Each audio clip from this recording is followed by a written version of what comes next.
Good morning from the GM and I, and welcome to our morning ramble where I ramble on about all things spiritual and an awful lot of nothing really, I suppose, while I walk my beautiful orange dog GM.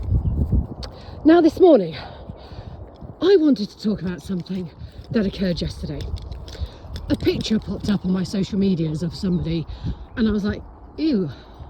Now when I look at pictures of people, I see their energy, I read their energy. Now, this is someone I knew once upon a time, and it's amazing how when you remove your light from a situation, how it suddenly shows the truth and darkness of that person you were spending time with, be that a work colleague, a friend, an ex-partner, whoever it is. You will notice, if you ever went back through your pictures, that while this person was in your company, they were glowing, they looked healthy, they looked happy, they looked really good, and it was your light that made them look that good. Because I'm certain if you, like me, had the same thing happen as happened to me yesterday, if a photo popped up on your social medias of a specific person, you would see them in their authenticity, in their truth. And that truth is actually dull, it's dark, it's dreary without your light illuminating it. Now, I want you to cast your mind right back to when you actually originally met this person, because I think you will remember that when you absolutely for the first time crossed paths with them, this is how they were. Because I'm seeing someone who's weathered by life, they're beaten down, the weight of karma is heavy on their shoulders, because I'm seeing someone with quite curled shoulders, their head is bowed. There's someone who was trying to make themselves small, insignificant, because that's how life and the people they had been surrounding themselves with until they met you had been making them feel. And then along came you with your glow, your energy, your light force. And yes, there absolutely was an instant attraction between you both. And I think while you were a part of this person's life, in fact, I don't think it, I absolutely know it. I don't know why I said I think. This person's an overthinker. That's why I'm tuning into their energy. They overthink everything. But while you were in their life, they were glowing.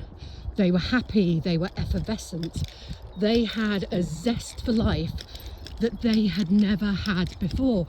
And people around them were recognizing it and noticing it. And they were like, my God, you've really changed. But the problem was, rather than saying to this person, oh, you're changing for the better, this is wonderful, we're so happy for you, they became jealous of it. And they started to dig away at this person's self-esteem because they didn't want to see them elevate. They wanted them to stay stuck in the doldrums on the same level that they choose to keep themselves in. And it's really sad, actually, because you gave this person the hope, the fire, the passion that they've been waiting for their whole life.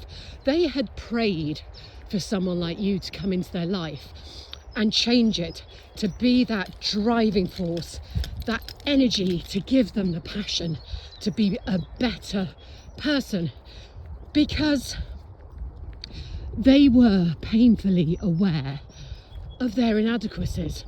They were painfully aware of their failures, their wrongdoings, and they just wanted to be a better person. They knew they were destined to be someone better, but they just lacked the strength and will to do so. And that's why you were sent in. You were the kick up the backside this person needed, but also you were the person this person needed. Sorry, excuse me fumbling my words. I see this person fumbled you. They really fucking fumbled you. You were sent in to show this person what life truly is about, and how life is actually a humbling experience. It's not about money, it's not about status, it's not about being seen in the right places and surrounding yourself with people who allude to really, really like you because you're a great person. None of those people thought that, in truth, because if they did, they'd have been happy and encouraging of the connection between you both, but they weren't. They went out of their way to break it apart. So all these people who alluded to be wonderful friends of this person weren't. They just weren't. They were duplicitous, manipulative. They were liars. They had their own agenda, and their agenda was solely to keep this person stuck. I see someone under the thumb. It's like, know your place. And it's like, no, that isn't that person's place. That person's place is on the pedestal next to you.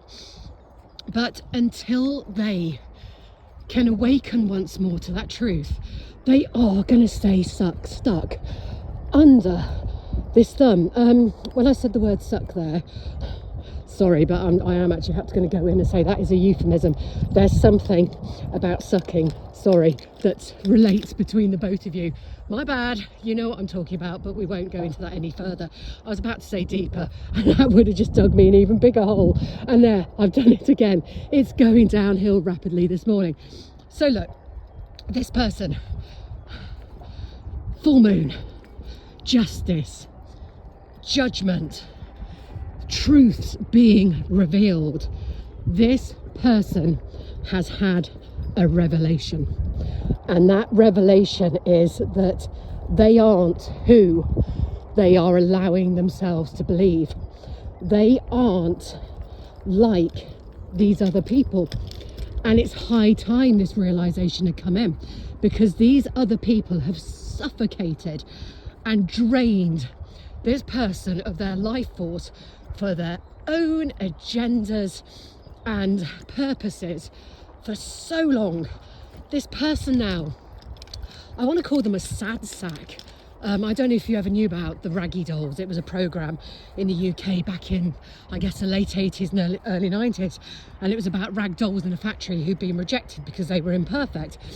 And this is how I see your person, as sad sack, who was a saddest of all the Raggy Dolls.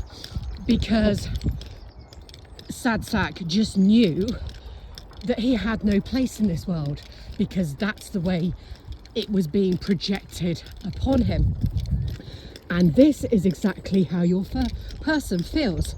They feel like sad sack, or they have done until now. Now, in the next couple of weeks, I feel there's going to be a sudden elevation in your person as they fight back.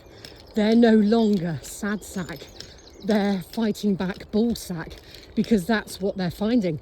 They're finding their bulls, and they're suddenly going to be going, I see what you've done.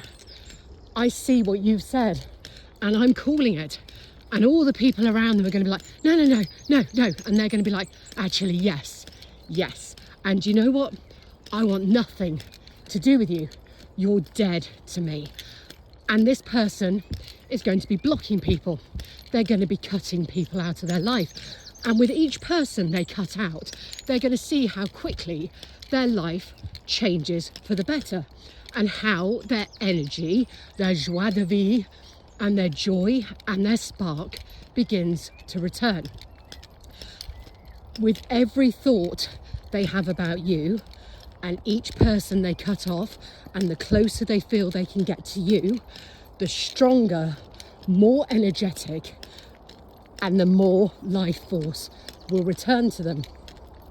Now, this picture I saw of this person yesterday, I found it shocking. I really did. I looked at the picture of this person and I thought, my God, you're an empty vessel. And these people are. They have been drained. But it is the hope of their return to you, the hope of getting back onto their destined path with you, and refinding their courage, their strength, their fighting spirit, growing that pair of balls that is going to start refilling that cup. And once their cup is filled, and this could take some time, I'm not saying to you that, oh my God, they're going to be reappearing in the next 2 days. No. This is going to be a work in progress, because this progress and this process can't be rushed. This person has to ensure that everything is done to the letter. Every I is dotted, every T is crossed, every door is closed firmly, bolted and padlocked. And I feel they're going to be quite OCD about this. They might keep going back to checking that, did I do that right? Have I ensured that absolutely 100% cannot come back in and fuck up my energy?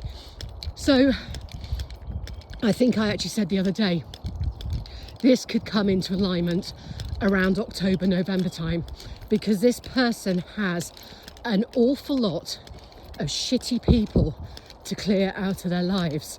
And these shitty people are going to claw back. They're going to keep trying to drag this person back. But each time they do, they're going to come up against renewed resistance, renewed strength. They're going to be coming up against a monster that they in effect have created, and now they are like, what the hell have you become? And this person is going to be saying, I've become the person I was always destined to be, and in that respect I'm also going to be going back to the person I am destined to be with. And so the story is set in stone, so it is written. This is written in the Akashic Records. And I've gabbled on for long enough now. I'm looking at my clock and I'm like, my God, I talked for 12:12. There you go. There's today's angel number, 12:12. I had talked for 12 minutes and 12 seconds. So on that note, have yourselves a good day. But what I will say to you is send out that beacon of light. Be Gondor calling for aid, because Rohan will answer. Without your light, without your flame, this person has no hope. You are one of the 144 and you have a duty.